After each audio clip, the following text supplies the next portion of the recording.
жаңы конституция кабыл алынганча биз кайсы мыйзам менен жашашыбыз керек деген дагы суроо көпчүлүктү ойлондуруп атат да. Жалпысынан ушул башкаруу системасы тууралуу сөз кылганда, ой жүгүрткөндө мен мындан 14 жыл мурун 2007 жылы студент болуп жүргөн кезимде эң биринчи илимий статья жазган экенмин да, Кыргызстанга кандай башкаруу система керек деп. Ошол убакта мен аралаш системаны колдойт элем, студент болуп туруп. Андан кийинки пикирим парламенттик система болду. Себеби башыбыздан 2 революция өткөрдүк. Анда бардыгыбыз ойлодук да, чын эле кеп системада экен, ушул президенттик системада экен деп. Анан парламенттик система деле жыргатпады, көрдүк го. Парламенттик системада ошол парламент Кыргызстандын тагдырын чечүүчү инсандар кандай инсандар келет экен.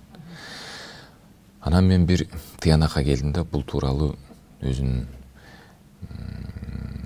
ат көтөргүс мындай илимий иштеринде Жан-Жак Руссо, Никколо Макиавелли деген белгилүү илимий чөйрөдөгү инсандар айтып кеткен экен. Кеп системада эмес, кеп адамдык, инсандык фактордо депчи. Отто фон Бисмарк да шуну айтып кеткен экен. Орусча айтканда, не важно какие законы, важно какие люди. Ниет деген да. Ушуну түздөп оңдошубуз керек экен. Ал эми сиздин маселеңиз боюнча, берген сурооңуз боюнча, кайсы мыйзамдын алкагында жашайбыз дегенде, жөнөкөй эле жооп жаңы конституция кабыл алынган чекте азыркы иштеп аткан конституция менен, азыркы иштеп аткан мыйзамдар менен жашап турушубуз керек. Ошо айрымдар айтып атат да, ошо азыркы конституцияга таянып, өкмөт башчыны дагы алмаштырыш керек. Кээ бирлер болсо жада калса президенттик шайлоону кайра өткөрүш керек болуп калат, азыркы конституцияга таянсак дегендей пикирлерин айтып атпайбы? Анда кандай болуп калат? Өзү негизи мындай да, дайыма мыйзам дей бергенде биз бир нерсени эске алышыбыз керек да. Албетте мыйзам биринчи орунда туруш керек. Бул талашсыз нерсе. Бирок экстраординардык, стандарттык эмес ситуациялар болот. Мисалы үчүн ар бирибиз, сиз дагы, мен дагы жумуштан кийин кечинде үйгө келгенде жазылбаган эреже бар. Мындайча айтканда мыйзамда келип, костюмун чечип, үй кийимин кийип, колуң самындап жууп, анан кийин отуруп жайбаракат тамак жегенге, кызыңдын бетин өбүп, сүйлөшүп, неметесиң. Бул стандарттык ситуация. Ал эми нестандарттык ситуация болуп калат. Мисалы үчүн ата энең инсульт болуп калды, же инфаркт болуп калды. Сен келип баягы жазылбаган эреже мыйзамды сактабайсың, колуң самындап жууп, костюмуң чечип. Биринчи максат ата энеңдин өмүрүн сакташ керек. Себеби менин атам башынан инсульт өткөрүп көрдү. Ошого салыштырмалуу айтып атам да. Ал убакта эң алгачкы максат сага жакын болгон кишинин өмүрүн сактап калыш керек. Ар бир секунда кымбат. Жада калса бутуңу чечпестен, ал эрежени сактабастан үйгө кирип кетесиң. Скорый менен кошо кетесиң. Бул революциялык ситуация, ушундай ситуация да.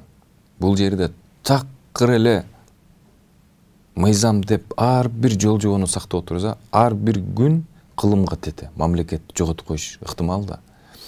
Ошондуктан мен ойлойт элем, бул жерде эң биринчи ирет мекенчилдик ой, мамлекеттик ой жүгүртүү болуш керек да. Революция өзү мыйзамсыз. Бул жерде мыйзамдуулукту талап кылыш тилекке каршы дайым эле мүмкүн эмес. Ошончо азыркы учурда жаңы президенттик шайлоо өткөрүш керек деген мен үчүн мындай таң калыштуу да. Ар бир президенттик шайлоо, президенттик эмес эле любой шайлоо бул шайтан оюн. Сөзсүз түрдө ызы чуу менен коштолот. Бизде эле эмес, дүйнө жүзүндө, мисалы үчүн Америка Кошмо Штаттарында демократиянын туу чокусу, дүйнөдө эң биринчи конституцияны кабыл алган мамлекет. Анын үлгү катары бүт мамлекеттер конституция кабыл алды.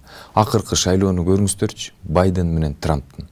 Трамптын жактоочулары ак үйдү басып алышты. Азыр ызы чуу болуп, кандай инаугурациясына миңдеген военныйлар келип көзөмөл жүргүзүп атат.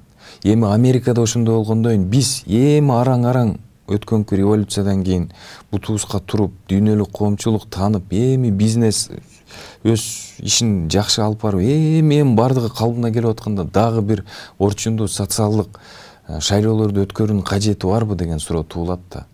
Экинчи маселеси миллион деген акча сарпталат агачы. И так бюджет тартыштык болуп атса, эртең пенсиялар, пособиялар кантип берилет деген маселе болуп атса, такыр эле ушул мыйзам боюнча болуш керек. Ошентип тура бергендин кажети барбы деген суроо туулбай койбойт да. Мен ойлойт элем албетте жок.